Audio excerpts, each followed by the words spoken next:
आजकल हमारा मन थोड़ा सा एक बात से और व्यथित है। वैसे तो मैं विवाद में कभी बोलता ही नहीं, कितनी सारी चीजें हुई। अब लोग ये भी कहेंगे क्यों नहीं बोलते, आपको बोलना चाहिए। पर हमें एक बात पता है कि विवाद में पढ़ने से वो हल नहीं होने वाली है, इसलिए हम ज्यादा पढ़ते ही नहीं उसमें। पर अभी हमारे पीछे कई लोगों ने फोन भी किया, कई लोग बोले महाराज जी आपको बोलना चाहिए, बोलिए बोलिए।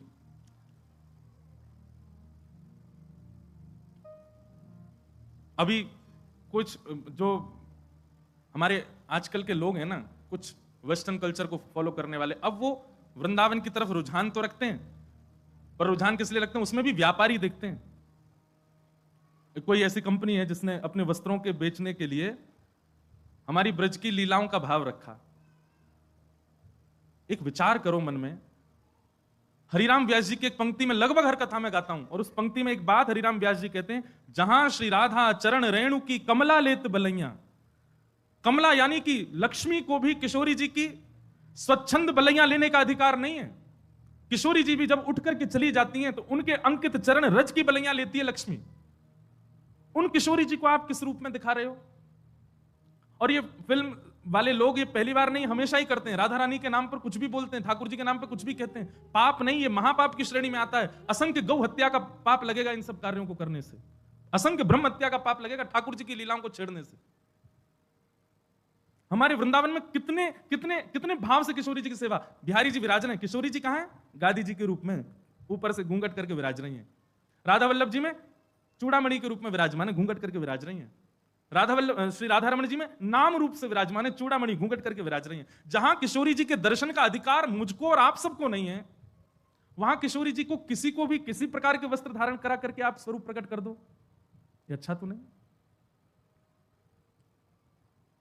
और केवल वैसे तो कभी लीला सुनी नहीं, वैसे तो कभी कथा सुनी नहीं, वैसे तो वृंदावन भी नहीं आए हैं कभी, किशोरी को जाना नहीं, सखियों को जाना नहीं। उनसे पूछ लिया जाए कि अष्ट सखियों के नाम ही बता दो, नहीं जानते, अष्ट सखाओं के नाम ही बता। केवल अपने व्यापार को बढ़ाने के लिए किशोरी जी और ठाकुर जी के भावों को ले रहे हैं। किशोरी जी और ठाकुर जी तो बड़े दयालु हैं, बड़े कृपालु हैं, कुछ नहीं कहेंगे। पर ये जो अष्ट सखियां हैं ना, और ये इनके चरणों के सदा दास बने हुए जो नक्षत्र आदि हैं, किसी दिन ये कुंपित हो गए, ऐसे मुंह के बल घेरेंगे कि उठ नहीं पाएगा कोई। हम प्रार्थना ही कर सकते हैं कि भैया इस प्रकार की ठाकुर जी के भावों को छेड़छाड़ मत करो। हमारे वृंदावन में 40-40, 50-50, 60-60 साल व्यतीत कर देते हैं महापुरुष, मधुकरी पाते हैं, यमुना जल में स्नान करते हैं, सर्दी गर्मी कुछ भी हो फिर भी भोर में मंगला करने के लिए जाते हैं। इतना शुद्ध भाव ठाकुर जी और किशोरी जी के प्रति रखते हैं, तब भी जाकर के राधा तत्व को पहचान नहीं पाते। और आप लोग कभी कथा नहीं सुनते, कभी लीलाएं नहीं जानते, कभी वृंदावन नहीं आए, और सीधे केवल अपनी वस्तुओं को बेचने के लिए ठाकुर जी का आश्रय लेते हैं। जितने भी युवा श्री किशोरी जी के आश्रित हैं, जितने भी युवा वृंदावन से जुड़े हैं, बड़े बूढ़ों को हम तंग नहीं कर रहे, युवाओं से कह रहे हैं, जितने भी युवा वृंदावन से जुड़े हैं, जितने भी वृंदावन के भाव से जुड़े हैं, वृंदावन का प्रसाद एक बार भी जिह्वा पर धारण किया है, किशोरी जी का नाम उच्चारण करते हैं, उर्दपुंड ब्रजरज अपने माथे से लगाते हैं, सब लोगों से हमारी प्रार्थना, आपका नाम जप, आपका व्रत, आपकी एकादशी, आपका वृंदावन आगमन सब व्यर्थ हो जाएगा यदि इसका विरोध नहीं किया तो। किशोरी जी के भाव में सब लोग आगे आइए। कुछ दिन पहले भी विवाद हुए थे, परंतु ये ज्यादा है। ये नहीं तो हमारे फिल्म जगत के लोग तो कभी भी कुछ भी करते हैं, राधा रानी पे ऐसे फूहड़ गीत भी बना देते हैं, उनके स्वरूप को कुछ भी दिखाते हैं। हम सत्य बताएं, मंच से पहली बार कह रहे हैं, आज तक श्री रामानंद सागर जी के द्वारा बनाई गई रामायण और पुरानी जो महाभारत थी उसके बाद जितने भी राधा कृष्ण या कोई भी ठाकुर जी के नाम से सीरियल भी बने हैं ना, किसी में रुचि नहीं आई आज तक, क्योंकि वो रूप आया ही नहीं जो आना चाहिए था।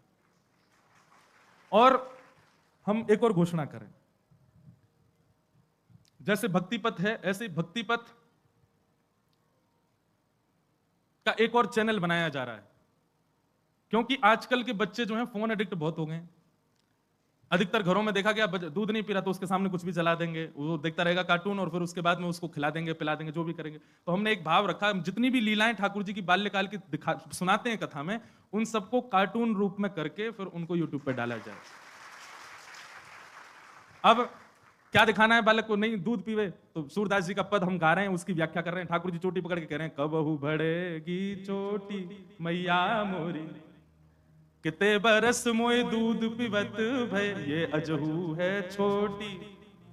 अब इसका ढूंढ रहे हैं कोई मिले हमको एनिमेशन वाला अच्छा, बहुत जल्दी, अगर राधाष्टमी तक भी लगे हैं, कोई मिल जाएगा तो जल्दी जी, जितनी लीलाएं ठाकुर जी की बाल लीलाएं सुनाते हैं, किशोरी जी की बाल लीलाएं सुनाते हैं, और फिर वो शुरू होगा काम तो फिर और ज्यादा लीला सुनाएंगे। उन लीलाओं को बालकों के लिए कार्टून उसका बनवा करके फिर डलवाएंगे, दिखाओ बच्चों, दिखाना ही है फोन तो वो दिखाओ। इस भाव से कम भोजन भी करेंगे, रोएंगे भी नहीं, और ठाकुर जी की लीला भी सुनेंगे। तो उनका फोन का जो एडिक्शन है वह भी एक सद्भाव में परिवर्तित होगा। तो हम तो प्रयास कर रहे हैं अपनी तरफ से जितना हो सके। आज इतने युवा बात मानते हैं, एक बार कुछ भी कहते हैं फॉलो करते हैं तुरंत। सब युवाओं से प्रार्थना है, आप सबके पास बल है, आप सभी किसी को सपोर्ट करते हैं तो वो कुछ बनता है, और आप सभी किसी को गिराते हैं तो वो गिर जाता है। कम से कम दुनिया को कुछ भी करने दो, ठाकुर जी की लीला, ठाकुर जी के भाव, ठाकुर जी के स्वरूप को यदि कोई इस प्रकार से दिखावे तो उसके आगे हाथ भी नहीं जोड़ने, उससे प्रार्थना भी नहीं करनी, उससे जिज्ञासा भी नहीं करनी, सीधा उसको नीचे गिर दो, नहीं तो हमारा नाम जब साधन सब व्यर्थ हो जाएगा। इसलिए भैया आप सब युवा जागृत होइए, इस विषय पर थोड़ा ध्यान दीजिए। कुछ दिनों के अंदर अगर ये नहीं समाप्त होता है तो फिर इसके लिए कुछ और नियम कड़े वृंदावन से उठाए जाएंगे, किया जाएगा कुछ ना कुछ, क्योंकि ये स्वीकार तो नहीं किया जाएगा लंबे समय तक। हमारी किशोरी जी का स्वरूप, उनके रूप लावण्य, सखियों को क्या जानते हैं हम लोग?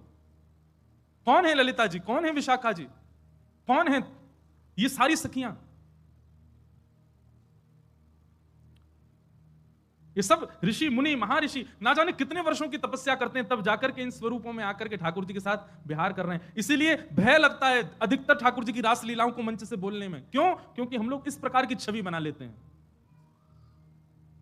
जिन किशोरी जी का रूप देख करके, अरे जिन किशोरी जी के नख चंद्रिका को देख करके मानव के चित्त से भयंकर रोग काम नष्ट हो जाता है, उन सखियों को आप उस रूप में दिखा रहे हो।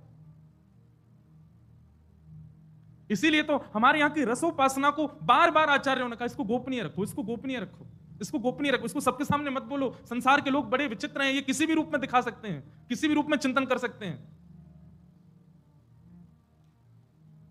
हम भी कभी कभी बोलते हैं कथा में, लेकिन भय लगता है। अब तो ऐसा मन में सच में कल से ये भावना आ रही है कि निकुंज की उपासना के विषय में अब चर्चा मैं भी कम ही करूं कथा में, और निकुंज की चर्चा करें भी तो सीमित लोगों में करें, और सीमित लोगों में भी करें तो उसका कोई टेलीकास्ट ना करवाएं, क्योंकि लोग तो कुछ भी समझ लेते हैं बातों को।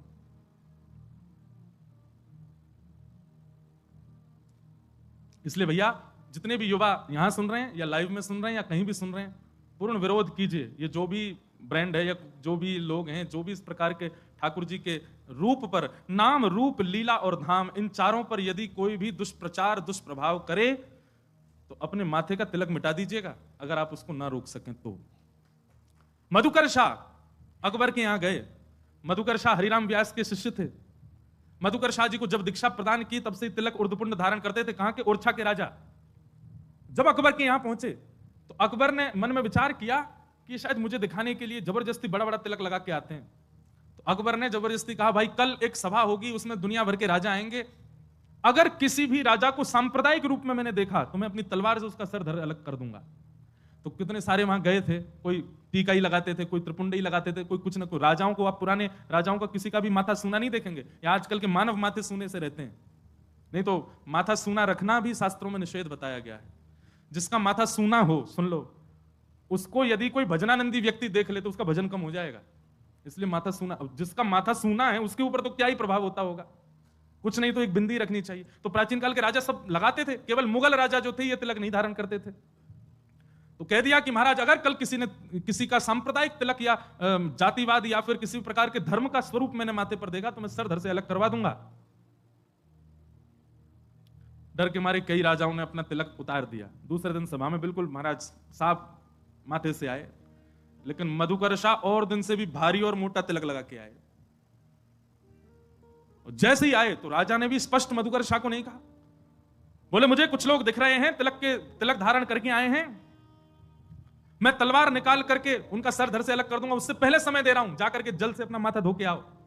मधुकर शाह ने भी अपनी तलवार निकाली, बोले कि जब तक तिलक मस्तक पर है तब तक तो तेरी तलवार मेरा गर्दन छू नहीं सकती, तिलक मिटने के बाद तेरी तलवार जरूर मेरे गले तक आ जाएगी। तो राजा भूल जाना कि तुम मेरा गला सर धर से अलग कर दोगे। तिलक जब तक है, मेरे गुरु के पाद चिन्ह जब तक मेरे माथे पर विराज रहे हैं, युगल सरकार के चिन्ह जब तक माथे पर विराज रहे हैं, तब तक तेरी तलवार नहीं छू सकती। और तुम चाहे सभा से बेदखल कर दो, हम तिलक नहीं उतारेंगे। पूरी सभा में मधुकर शाह तिलक में ही बैठे रहे, राजा की हिम्मत नहीं हुई कि उनको ऊपर प्रहार कर सके। तो तिलक है, नाम है, लीला है, रूप है। कई लोग रूप धारण करते हैं केवल वृंदावन में, बाहर जाते ही फिर जीन्स फटी जीन्स में आ जाते हैं, बाहर जाते ही फिर बदल जाते हैं। क्यों? ये तो वृंदावन के लिए बस हमारा, काय को? ठीक है, ऑफिस के कॉलेज के लिए इतनी तो मैं भी ज्यादा पीछे नहीं पड़ूं, पर अपने रूप स्वरूप को वैष्णव एक बार यदि बनाया तो नित्य वैष्णव भाव में ही रखो। ये कोई फैशन नहीं है कि आप कभी भी धारण करो कभी भी उतार दो, नित्य रहो ऐसे ही। अरे ज्यादा अच्छा अच्छा पहनने का शौक, इसमें ही पहनो, लेकिन रहो ऐसे ही। इसलिए भैया इन कुछ बातों पर ध्यान रखो और इसका पूर्ण विरोध करो। कुछ दिन में अगर ये चीज समाप्त नहीं हो तो फिर हम कुछ और बताएंगे क्या करना है।